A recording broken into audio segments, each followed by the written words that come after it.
สวัสดีครับพี่น้องปองไปสมุทรทุกคนคุณเลย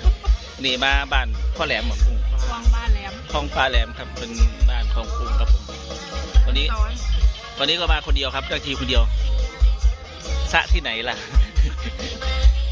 นี่มีใหญ่ .com มาด้วยนี่ครับมา4 คนครับวันนี้มา4 คน ได้มาสี่คน ได้มา4 คนบรรยากาศดีครับ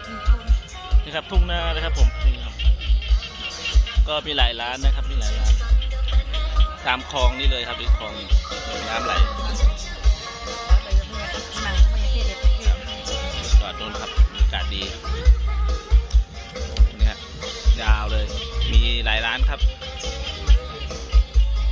โอเคเลยมีทุ่งนานี่มีน้ำตรงนี้มีทุ่งนา